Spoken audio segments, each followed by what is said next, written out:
Good evening.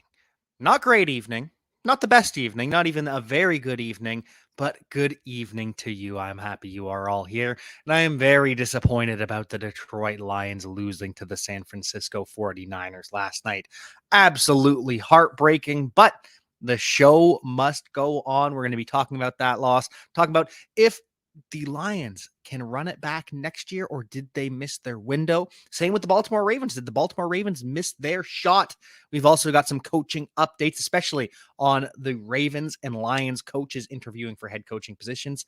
We've got that. We've got news around the NFL and more on Player Profiler Today.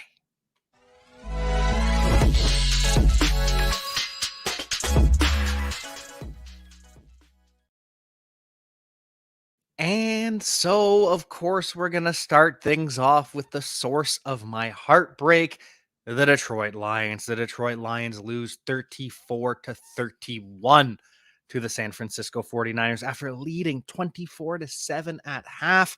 They just can't get it done. And this is no fault to Jared Goff. Jared Goff, 273 yards, 1 touchdown pass, but that's because they had 3 rushing touchdowns. QB touchdowns in one game sample size is often skewed, especially when you're like Jared Goff and you hand it off close to the goal line or the red zone, though Jahmyr Gibbs and David Montgomery were able to score from way out, as well as Jameson Williams. But Goff played well. Goff put the Lions in position to go to the Super Bowl. And so did Dan Campbell. A lot of people want to criticize Dan Campbell for his decisions, and you absolutely can, and that is absolutely your right. However, I am not going to put this loss on Dan Campbell. You can't put this loss on any one player, one coach, one thing, one play. You just can't do it.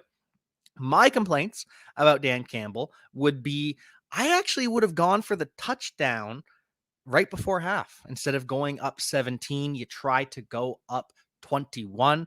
And I understand it. I totally get why they did it. Go up 3 scores, play it safe or safer. And then people are upset. Well, if you didn't go for it on 4th down then, why are you going for it on 4th down later? And a large part of that is the Lions did not trust their kicker. They didn't trust their kicker all year long.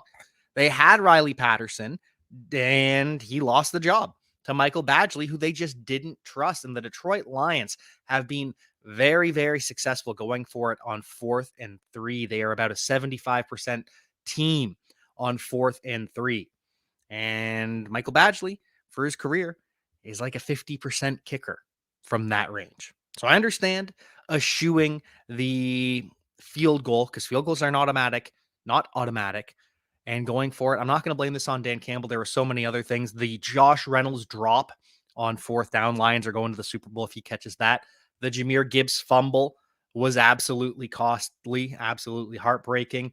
And so was just the magic of the Brandon Ayuk reception.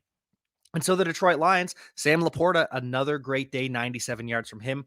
Amon-Ra St. Brown, 7 for 87. And Jameson Williams is finally looking like a threat. 2 touchdowns from Jamo. He runs for a 42-yard touchdown on a reverse, or not even a reverse, but just a straight handoff, but a jet sweep type thing.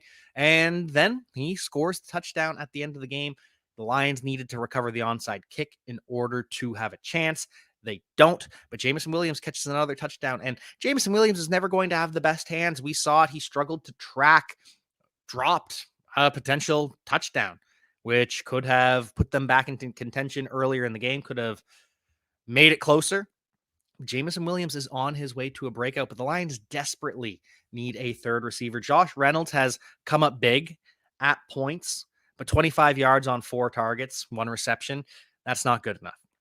Sam LaPorta, 97 yards, and Amon-Ra St. Brown, 87. That's great.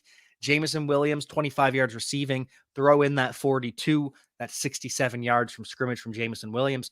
They just need another weapon to keep this going.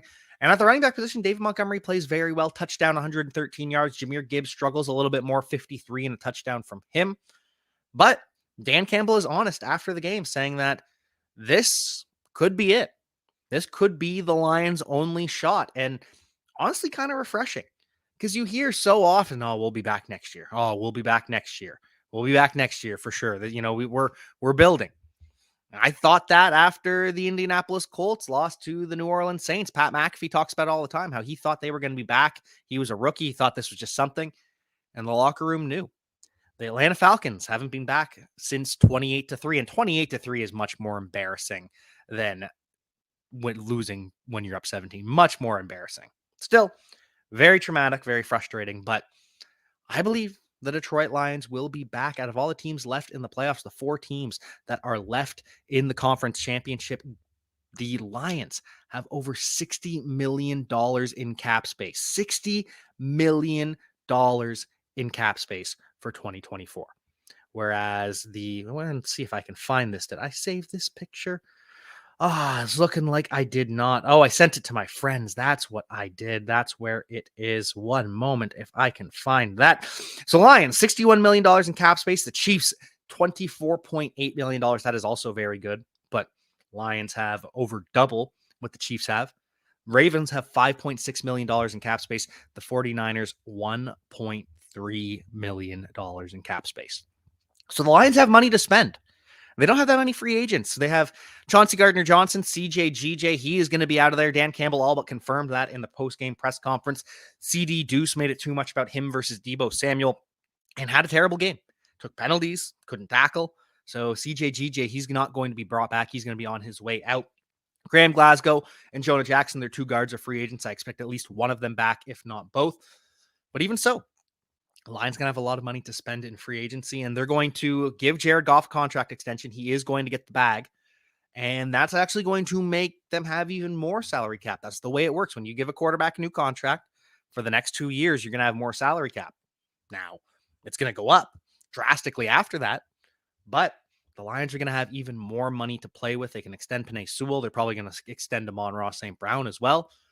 The Lions are going to have money to spend. They are going to be throwing money around. Who do they bring in? Hopefully another cornerback, maybe bring in someone alongside Aiden Hutchinson. There's also the draft, which Brad Holmes has been very good at. Now, again, if they have a wide receiver, if they have Jordan Addison or Jahmyr Gibbs, or over Jahmyr Gibbs or Jackson Smith and Jigba or Zay Flowers, maybe not Zay Flowers after his performance, but the Lions win that game if they have a true wide receiver 2 instead of Josh Reynolds. I don't know.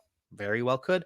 As for the Detroit Lions, will they have Ben Johnson back? Well, it's starting to look a little bit more likely that he could return.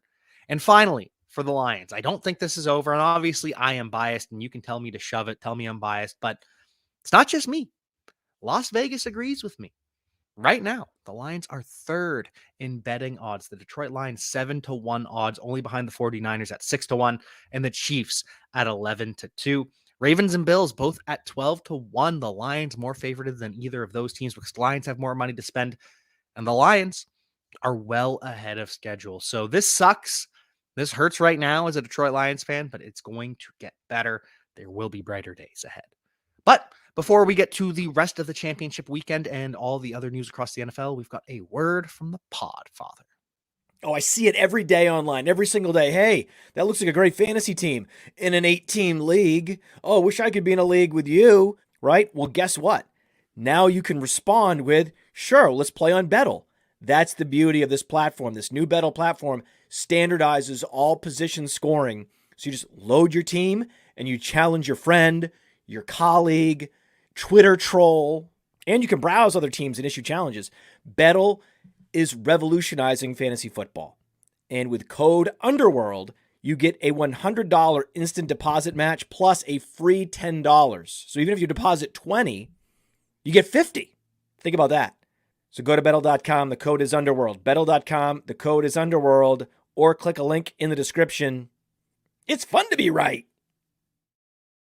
Now, I know many of you are looking for a secret weapon for your Dynasty League, and I have it. It's called the Dynasty Dominator app. You go to the App Store, go to Google Play. It's right there. It's $5 to download, and then every year it's $5 to load the next incoming class of rookies. You can add Superflex, add tight end premium. It's incredible because it allows you to look up players. It allows you to vote on whether a player is a buy, hold, or sell, and then see the market sentiment on that player. And you can compare their lifetime value rating from PlayerProfiler to their Dynasty ADP at the FFPC, all in the price lookup tool. And beyond that, we have a trade analyzer, so you'll never lose another Dynasty trade again. And in our settings, you can set this is a win now team, this is a rebuilding team, and then we let you compare players. Look at their metrics side by side. Prospect metrics, NFL metrics. It's all there. It's $5 in the App Store. There's some add-ons for Superflex and to buy the upcoming rookie class. Every year, you're going to spend $5 on this thing, and it's going to be well worth it.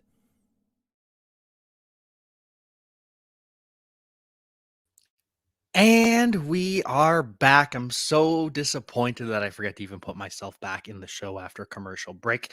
But we move on. The San Francisco 49ers become the first team to ever come back from down 17 points in a conference championship game. Previously, teams down 17 were 0-21 when down 17 points at half. The 49ers are now the one. Brock Purdy goes for 267 yards. Also some tactical scrambling as well, which has been the Achilles heel of the Detroit Lions all year long.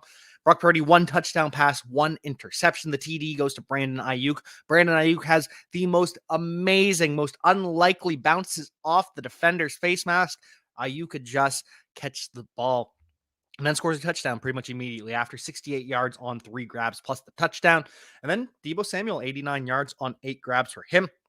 But as always, Christian McCaffrey, star of the show, 20 carries, 4 receptions, 132 yards and 2 touchdowns. Christian McCaffrey rushes for over 90 yards, and he becomes the first running back to go for over 70 yards rushing against the Detroit Lions. Now, they've given up over 100 yards rushing to an individual player, but those players were quarterbacks. Lamar Jackson and Justin Fields were both able to move the ball on the Detroit Lions. But we continue on, and we will see what happens next year. The 49ers continue on and will meet the Kansas City Chiefs in the Super Bowl, a rematch from when Mahomes won his first Super Bowl. Patrick Mahomes, by the way, this is his this is his 4th time in the Super Bowl in 5 years. He has the chance to win his 3rd Super Bowl in 5 years, but this is his 4th appearance with that loss to the Tampa Bay Buccaneers. The only quarterbacks to beat Patrick Mahomes in the playoffs.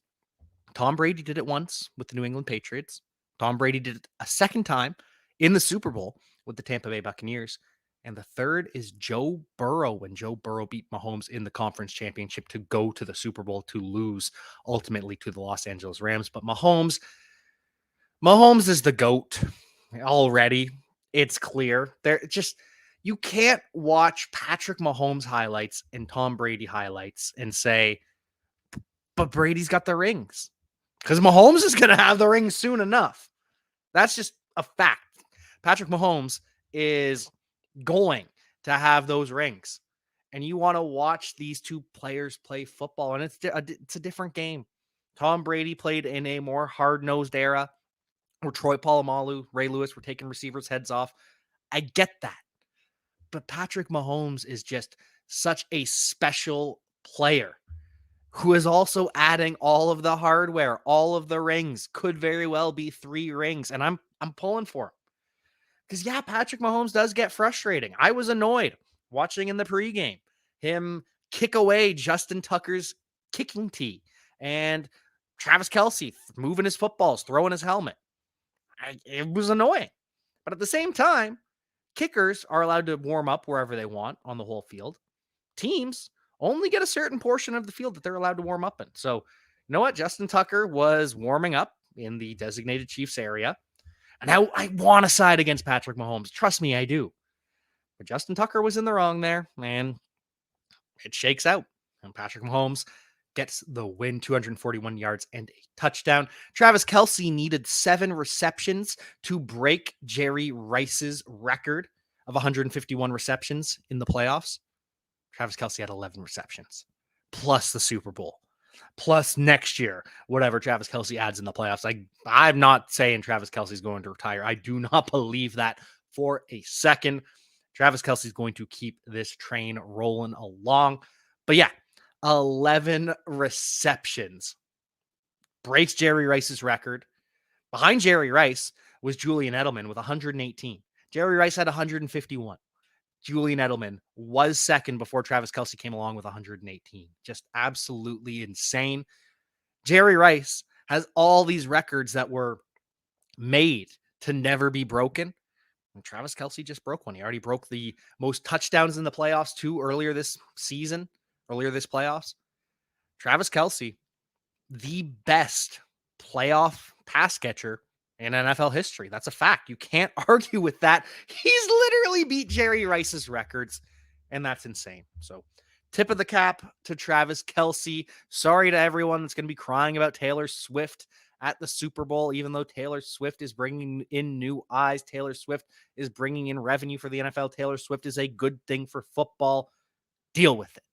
But we've got Rashee Rice. He goes for 46 yards on the day, and he's the wide receiver 2 behind Travis Kelce. But after that, like always, not a whole lot to go around. Marquez Valdes-Scantling, 38 yards, 2 receptions. Isaiah Pacheco has 4 receptions, 24 carries, 82 yards, and a touchdown. Kansas City Chiefs just one of those days. And especially on defense, they dominate against Lamar Jackson. They are rushing the passer. They are forcing fumbles on Lamar, on Zay Flowers. And just Kansas City Chiefs are going to do it again. They're going to do it again. And it's insane. They're going to have to do it again without Joe Thuney, their left guard. He tore his pec. And no matter what story you read, the truth is Joe Thuney tore his pec. Now, some believe it's a torn pec. And this is according to NFL media. Now, others believe it's a strained pec. The definition of a strain is a tear. There's different severities of tears, but if it's a strain, it's a tear. And this really frustrates me about NFL media because I get it. You know, my undergraduate degree is in kinesiology, so I have a background in sports science and injuries. I don't know everything. I am very much behind, especially on the actual injury front. But it's not that hard to just learn a strain and a sprain mean a tear, because you talk about it multiple times every single week in the NFL media. A strain, a sprain, you're talking about it constantly. Those are tears. So just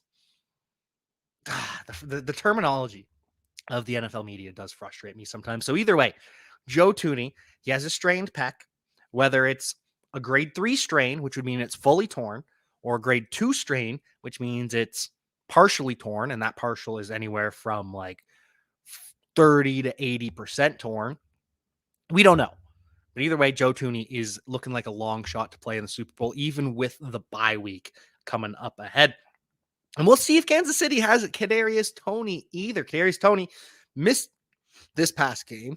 He was ruled out with a hip injury, but also personal, as he was there to see the birth of his firstborn child, a baby girl. But then Kadarius Toney, which I assume hours after his daughter was born, I don't know the exact timeline, but after his daughter's born, he goes live on Instagram to say he's not hurt, that the Chiefs can S his D. Kadarius Toney, what are you doing, man? Kadarius Toney's not going to be back with the Kansas City Chiefs next year. He's not. Kadarius Toney's supposed to be back at practice this week, according to Andy Reid. We'll see how that all plays out. But, man, Kadarius Toney just, I want to say what a terrible trade, but do the Chiefs win the Super Bowl without Kadarius Toney making a play, catching a touchdown in the Super Bowl? I mean, probably. Sky Moore also caught a touchdown in the Super Bowl, basically doing the same thing, but I don't know. Is the 3rd round pick that the Chiefs gave up for Kadarius Toney worth it because they won the Super Bowl and he played a significant role in that Super Bowl? Because outside of that, if you're discounting just the fact that they win a Super Bowl, whether or not they win it with or without him, Kadarius Toney's not worth the 3rd round pick. But was that one individual act worth the Super Bowl? Very well, maybe. But anyways, final news and notes for the Kansas City Chiefs. They will be without Charles Omenihu. Their edge rusher tore his ACL during the game. Poor Charles Omenihu. Just devastating, especially to tear it this late in the season. Going to impact him early next year as well. So he is going to miss the Super Bowl. Probably going to miss week 1. Just sucks to see. Hate to see injuries in the NFL, and hate to see Lamar Jackson struggle. 272 yards passing. Doesn't do a whole lot on the ground either. Scores a touchdown, catches a pass as well from himself. It's batted up in the air. He catches it. Very physically impressive. throws an interception. The interception was brutal. Throws into triple coverage. He was just trying to make a play. I get it, but Lamar, just not what you wanted to see when the biggest criticism of Lamar Jackson is, can he get it done in the playoffs? Not his best day. Even worse day from Zay Flowers. Zay Flowers fumbles, taunting penalty, puts them back. So maybe he doesn't even fumble if he doesn't get the taunting penalty because they're closer to the end zone. And Zay Flowers still 115 yards, 5 receptions. Zay Flowers still extremely, extremely special. Zay Flowers is going to be fantasy relevant for a very long time. You just can't have those kinds of plays from Zay Flowers. And then he's so mad, he smacks the bench, gets a cut on his finger. You can't have it. But you also can't win a game as Lamar Jackson when you're getting nothing from anyone else. Mark Andrews, 15 yards, 2 receptions, 15 yards. Odell Beckham, 22 yards on 3 grabs. Isaiah Likely, 16 yards on 2 grabs. Just no one else outside of Zay Flowers stepping up and making plays. And the worst part of all, the lack of the run game, because the Kansas City Chiefs, where they're susceptible, is on the ground. Josh Allen showed it. James Cook showed it. You can run on the Kansas City Chiefs. And for the running backs, they run 5 times. Lamar Jackson, I think, added another 3 or 4, but 5 carries from the running backs. Gus Edwards, 2 carries, 1 reception, 16 yards, 6.7 yards per carry. When they did give Gus Edwards the ball, it was successful. When they threw the ball to Justice Hill, it was successful. 4 receptions, 3 carries, 37 yards. He only had 3 yards rushing. So that's 34 yards receiving from Justice Hill. Frustrating day all around. Lamar Jackson and the Ravens just didn't have it. And they lose to the Kansas City Chiefs. Kansas City Chiefs going back to the Super Bowl. And what does this mean for the rest of the NFL? Because Mike Macdonald, the defensive coordinator of the Ravens, he's getting looks to become a head coach. Ben Johnson, the offensive coordinator of the Detroit Lions, he's getting looks to become a head coach. And it's going to kick off with the Seattle Seahawks. They are going to interview Mike Macdonald tomorrow. And the Seahawks are honestly pretty happy that the Baltimore Ravens ended up missing the playoffs, because if the Baltimore Ravens, not missing the playoffs, missing the Super Bowl, if the Baltimore Ravens advance to the Super Bowl, the Seahawks can't have an interview with Mike Macdonald until after the Super Bowl, because you have to get your first interview requests in. You have to have your first interviews done before the divisional round of the playoffs. If you have a first interview, then after the wild card round, or not the wild card, after the championship round that week, this bye week, you can have a second interview. But if you don't get that first interview in, you have to wait until after the Super Bowl. Now, it doesn't really matter. Mike Macdonald and the Ravens are out. You can have an interview anytime, so they're going to interview him tomorrow. Ben Johnson also going to get a second interview with the Seahawks, but really seems like they're targeting a defensive guy. Dan Quinn still heavily in the running. They've also talked to the Raiders defensive coordinator, Patrick Graham. They've talked to a couple other defensive guys. There's 2 offensive guys still in the mix. Mike Kafka, the offensive coordinator of the New York Giants. He and Ben Johnson are the 2 that are still in play for the Seattle Seahawks, but everyone else is a defensive guy. And for the Washington Commanders, everyone assumed, okay, it's going to be Ben Johnson. Ben Johnson, the Commanders are waiting for Ben Johnson. They want to hire him. This is a slam dunk. We've heard this for quite a while now. Well, according to Adam Schefter, this is not a slam dunk. He's still in the running, and he still could get the job, but it's not so clear cut, because the Commanders are still interested in Mike Macdonald as well. They're going to be interested in Anthony Weaver, the defensive line coach of the Baltimore Ravens, working under Mike Macdonald. They're also interested in Aaron Glenn. They're also interested in Dan Quinn. In fact, all 5 of those characters, so Ben Johnson, the offensive coordinator of the Lions, Aaron Glenn, the defensive coordinator of the Lions, Dan Quinn, defensive coordinator of the Cowboys, Mike Macdonald, the defensive coordinator of the Ravens, and Anthony Weaver, the defensive line coach of the Ravens, they're all getting interviews today and tomorrow. 5 interviews in 2 days, and they've already had second interviews with Bobby Slowick and Eric Bieniemy. So is Ben Johnson on his way out? Is he going to be the Commanders' next head coach? Very potentially, but Dan Quinn still in contention for both jobs. The Seahawks could still want Ben Johnson, but it's anything but settled it is still wide open. We don't know how this is going to shake out, but stay tuned. Player Profiler Today is going to have you updated, and make sure you subscribe to the Player Profiler news channel on YouTube as well. This show is going to be coming to you live from the Player Profiler Today, Player Profiler news channel. Player Profiler Today will be on the Player Profiler news channel. It's going to be coming back to 7 days a week as now part with me. I'm going to be here for 3 days a week, but we're going to have some other great hosts. So make sure you go and subscribe to that news channel if you want to keep seeing this show. We're still going to be on here for a while, but make sure you follow so you can see it there as well. Final piece of news that we're looking at today, though. Michael Thomas, the Saints wide receiver, has come out and said that Derek Carr is the reason he got hurt. That Derek Carr threw a bad ball, and that's why Michael Thomas' season ended. Michael Thomas also says that no offensive coordinator wants to take the Saints job. That's why they haven't been able to hire anyone to this point. So looks like Michael Thomas isn't going to be a Saint in a couple months. He was already set to pretty much be a free agent. The way it worked out was he could have his contract voided and he'll take a big cap hit, or they could work together and extend him and push it down the road long term. That's not going to happen. So Michael Thomas, where is he going to play in 2024? Is he going to sign with the Kansas City Chiefs? And are they finally going to have a wide receiver room around Patrick Mahomes again? Well, stay tuned because we're going to cover all of that all off season long. Hey, I want to take a moment to thank you for tuning in. It's important to me that all of our media be free. This is only possible because of you, allowing a true independent sports media enterprise to thrive unlike any other in the business. So please subscribe to the All In Package to continue to make all of this possible, to ensure that all of our stats, information, data, content is available to you, especially you, the people that get the site and get the show.